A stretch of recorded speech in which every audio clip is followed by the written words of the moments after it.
قرآن مجید میں نا اللہ تعالیٰ نے کچھ قسمیں ارشاد فرمائی ہیں. اللہ بے نیاز ہے، اللہ تو کسی کی قسم نہیں نہ اٹھاتا، ہے ہی بے نیاز. لیکن کچھ قسمیں قرآن نے اٹھائی ہیں. ان میں سے ایک قسم اٹھائی اللہ تعالیٰ نے مکہ مکرمہ کی. فرمایا لا اقسم بہذا البلد، محبوب مجھے اس شہر کی قسم ہو. کیوں؟ وانت حل بہذا البلد، اس لیے قسم ہو کہ محبوب آپ اس شہر میں جلوہ فرما ہے. اللہ نے قسم اٹھائی.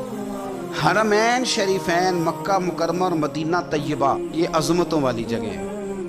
ان جگہوں کو اللہ نے شانیں عطا فرمائی، ان کو اللہ نے مرتبے اور مقام عطا فرمائے، ان کو اللہ تبارک و تعالیٰ نے بڑے اعزازات سے نوازا. حج نہیں ہو رہا اس دفعہ، دنیا سے زیادہ لوگ نہیں جا رہے. چاہیے تو یہ تھا کہ لوگ بڑا شوق پیدا کرتے، ذہن کے اندر خیال آتا کہ میں اپنی تڑپ کو بڑھاؤں.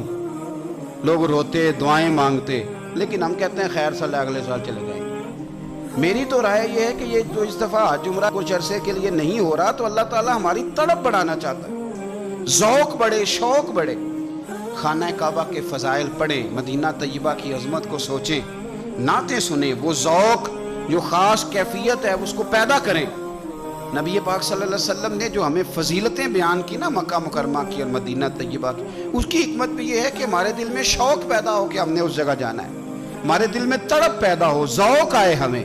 دیکھیں نبی پاک علیہ السلام نے فرمایا جو نماز تم اپنے گھر کے اندر پڑھو گے ایک نماز کا اللہ تمہیں ثواب دے گا، جماعت کے ساتھ پڑھو گے تو 27 نمازوں کا ثواب. لیکن فرمایا وہی نماز اگر تم میری مسجد نبوی میں آ کے پڑھو گے تو اللہ 50,000 نمازوں کا ثواب عطا کرے گا. 50,000 نمازوں کا. اور مدینے والے حبیب فرمانے لگے وہی نماز اگر تم نے بیت اللہ میں آ کے پڑھی تو نماز ایک ہوگی، لیکن رب تمہیں 1,00,000 نماز کا ثواب عطا فرمائے. اب یہ فضیلت حضور نے بیان کی. فضیلت دیکھیں، اللہ تعالیٰ کی رحمتیں ہر جگہ برستی ہیں. یہاں کب برسیں گی ہمیں کوئی پتہ نہیں.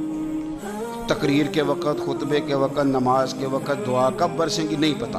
لیکن خانہ کعبہ کا جو معاملہ ہے اور وہاں جو رحمت کا معاملہ ہے، ملا رومی فرماتے ہیں کہ خدا کی رحمت اگر تجھے اتنی مل جائے نا قطرے کے برابر بھی، تو سمجھ لے تیری دنیا بھی بن گئی اور تیری آخرت بھی بن گئی.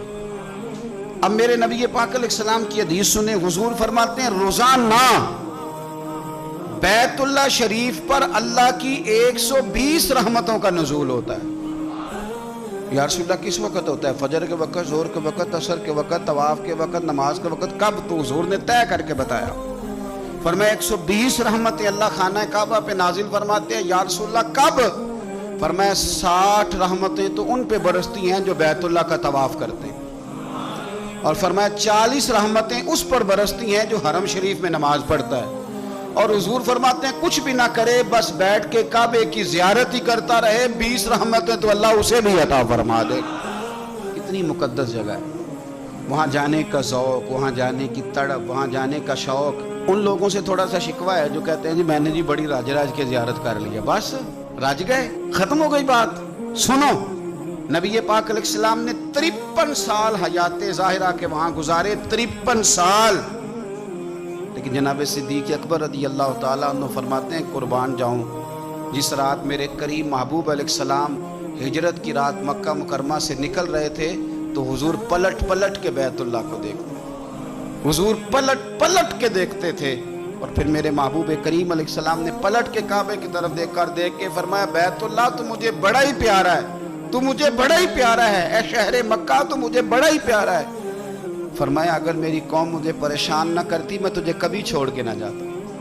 53 سال رہنے کے باوجود بھی حضور کا بیت اللہ سے پیار، نبی پاک کی اس شہر کے ساتھ وابستگی، وہ دلچسپی، وہ ذوق، وہ شوق، وہ کیفیات. کیوں مان پڑتے جا رہے ہیں ہمارے جذبے؟ ہمارے سیاست کی باتیں روز ہونے لگی ہیں، بحثوں کی باتیں روز ہوتی، لیکن اپنا عشق مضبوط کرنے کی بات.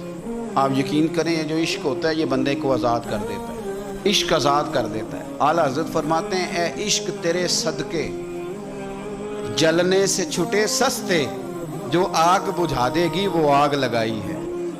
اور علامہ اقبال کہنے لگے، اقبال سمجھاتے ہیں، وہ کہتے ہیں بجھی عشق کی آگ اندھیر ہے، اب مسلمان نہیں اب خاک کا ڈھیر ہے.